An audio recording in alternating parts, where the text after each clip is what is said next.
13 ದಿನಗಳ ಕಾಲ ದರ್ಶನ್ ಪರಪ್ಪನ ಅಗ್ರಹಾರದಲ್ಲೇ ಕೊಳಿಬೇಕಾಗಿ ಬರ್ತಾ ಇದೆ. ಇನ್ನೊಂದು ಕಡೆಗೆ ಪೊಲೀಸರು ಇವತ್ತು ಕೋರ್ಟ್ಗೆ ರಿಮಾಂಡ್ ಅಪ್ಲಿಕೇಶನ್ ಸಲ್ಲಿಸಿದಾರಲ್ಲ, ಅದರಲ್ಲಿ ಅನೇಕ ಸ್ಫೋಟಕ ಅಂಶಗಳನ್ನ ಈ ಕೊಲೆ ಕೇಸ್ಗೆ ಸಂಬಂಧಪಟ್ಟಂತೆ ಕೋರ್ಟ್ ಗಮನಕ್ಕೆ ತಂದಿದ್ದಾರೆ.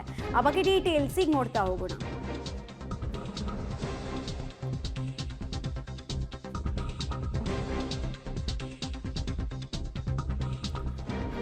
ರಿಮಾಂಡ್ ಕಾಪಿಯಲ್ಲಿ ಸ್ಫೋಟಕ ಅಂಶಗಳು ಬಯಲಾಗಿದೆ.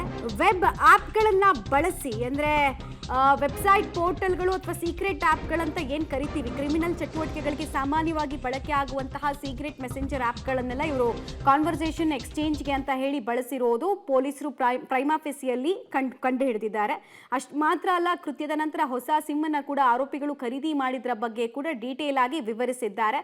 ಸೊ ಒಂದೊಂದೇ ಡೀಟೇಲ್ಸ್ ನೋಡೋದಾದ್ರೆ, ಪ್ರಕರಣದ ಎಲ್ಲ ಆರೋಪಿಗಳು ಎನ್ಕ್ರಿಪ್ಟೆಡ್ ಆ್ಯಪ್ ಅಂತ ನಾವೇನು ಕರಿತೀವಿ, ಅಥವಾ ಸಾಮಾನ್ಯವಾಗಿ ಕ್ರಿಮಿನಲ್ ಚಟುವಟಿಕೆಗಳನ್ನು ಮಾಡುವಂತಹ ವ್ಯಕ್ತಿಗಳು ಯೂಸ್ ಮಾಡುವ ಕೆಲವು ಮೆಸೆಂಜರ್ ಆ್ಯಪ್ಗಳನ್ನು ಇಲ್ಲಿ ಬಳಕೆ ಮಾಡಿದ್ದಾರೆ ಸಂವಹನಕ್ಕೋಸ್ಕರ, ಅಂದರೆ ಕಾನ್ವರ್ಸೇಷನ್ಗೋಸ್ಕರ. ವೆಬ್ ಆ್ಯಪ್ ಮೂಲಕ ಆರೋಪಿತರು ಒಬ್ರಿಗೊಬ್ರು ಮಾತಾಡ್ಕೊಂಡಿದ್ದಾರೆ ಕೊಲೆಯ ನಂತರ ಹಾಗೂ ಕೊಲೆಗೂ ಮುಂಚೆ ಅನ್ನೋದು ಕೂಡ ತಿಳಿದು ಬರ್ತಾ ಇದೆ. ಇಷ್ಟು ಮಾತ್ರ ಅಲ್ಲ, ಎಲ್ಲ ಆರೋಪಿಗಳು ಕೂಡ ಹಳೆ ಸಿಮ್ ಕಾರ್ಡನ್ನು ಎಸೆದು ಹೊಸ ಸಿಮ್ ಕಾರ್ಡನ್ನು ಕೂಡ ಸಾಕ್ಷಿ ನಾಶದ ಭಾಗವಾಗಿ ಮಾಡಿದ್ದಾರೆ. ಸೊ ಇದೊಂದು ವ್ಯವಸ್ಥಿತ ಷಡ್ಯಂತ್ರ ಅನ್ನೋದನ್ನ ಕೋರ್ಟ್ ಗಮನಕ್ಕೆ ತಂದಿದ್ದಾರೆ. ಆನ್ಲೈನ್ನಲ್ಲಿ ಎಲೆಕ್ಟ್ರಿಕ್ ಶಾಕ್ ಟಾರ್ಚ್ ಅನ್ನ ಕೂಡ ಖರೀದಿ ಮಾಡಿದ್ದಾರೆ. ಮೆಗ್ಗಾರ್ ಅಂತ ನಾವೇನು ಕರಿತಾ ಇದ್ವಿ, ಸೊ ಅದನ್ನ ಆನ್ಲೈನಲ್ಲಿ ಖರೀದಿ ಮಾಡಿರೋದ್ರ ಬಗ್ಗೆ ಮಾಹಿತಿಯನ್ನ ಪೊಲೀಸರು ತನಿಖೆಯಲ್ಲಿ ಬಯಲು ಮಾಡಿದ್ದಾರೆ. ನಟ ದರ್ಶನ್ ವಿರುದ್ಧ ಮತ್ತೊಂದು ದೂರು ಕೂಡ ದಾಖಲಾಗಿದೆ. ಈ ದೂರು ಸಾಕ್ಷಿಗಳ ಮೇಲೆ ಪ್ರಭಾವ ಬೀರಿದ್ದಕ್ಕಾಗಿ ಅನ್ನೋದು ತಿಳಿದು ಬರ್ತಾ ಇದೆ. ಸಾಕ್ಷಿದಾರರಿಗೆ A2 ದರ್ಶನ್ ಸಹಚರರು ನಿರಂತರವಾಗಿ ಬೆದರಿಕೆ ಹಾಕ್ತಾ ಇರೋದ್ರ ಬಗ್ಗೆ ಕೂಡ ಈಗ ಕಂಪ್ಲೇಂಟ್ ಲಾಡ್ಜ್ ಆಗಿದೆ.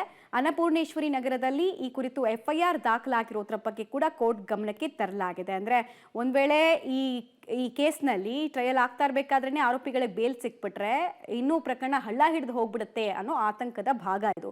ಜೈಲಲ್ಲಿರುವಂತಹ ದರ್ಶನ್ ಅಭಿಮಾನಿ ಕೈದಿಗಳಿಂದ ಹಲ್ಲೆ ಆಗುವಂತಹ, ಇತರೆ ಆರೋಪಿಗಳ ಮೇಲೆ ಹಲ್ಲೆ ಆಗುವಂತಹ ಸಾಧ್ಯತೆ ಇದೆ. ಬಿಕಾಸ್ ತುಂಬ ಜನ ಕನ್ಫೆಷನ್ ಸ್ಟೇಟ್ಮೆಂಟ್ಗಳನ್ನು ಕೊಟ್ಟಿದ್ದಾರೆ.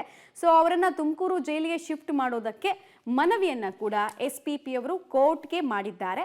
ಮೃತ ರೇಣುಕಾಸ್ವಾಮಿಯ ಮೊಬೈಲ್ ಅನ್ನ ಕೂಡ ನಾಶ ಮಾಡಿದ್ದಾರೆ. ಇಲ್ಲಿ ತನಕ ಅದನ್ನ ರಿಕವರ್ ಮಾಡ್ಕೊಳ್ಳೋದಕ್ಕಾಗಿಲ್ಲ. ಇದು ಕೂಡ one of the crucial evidence ಇತ್ತು. ಅದರ ಡೇಟಾ ರಿಟ್ರೀವ್ ತುಂಬಾ ಅಗತ್ಯತೆ ಇತ್ತು ಅನ್ನೋದನ್ನ ಹೇಳಿದ್ದಾರೆ. ಹಾಗೆ ಕೃತ್ಯ ನಡೆದ ಜಾಗ ಹಾಗೂ ಬಾಡಿ ಸಿಕ್ಕಂತಹ ಜಾಗ ಎರಡು ಬೇರೆ ಬೇರೆ ಆಗಿರೋದ್ರಿಂದ ಆರೋಪಿಗಳು ಕೃತ್ಯದ ಬಳಿಕ ಮೃತ ರೇಣುಕಾಸ್ವಾಮಿಯ ಬಟ್ಟೆಯನ್ನ ಕೂಡ ಬದಲಾಯಿಸಿದ್ದಾರೆ, ಸಾಕ್ಷಿ ನಾಶದ ಭಾಗವಾಗಿ ಅನ್ನೋದನ್ನ ಉಲ್ಲೇಖಿಸಿದ್ದಾರೆ.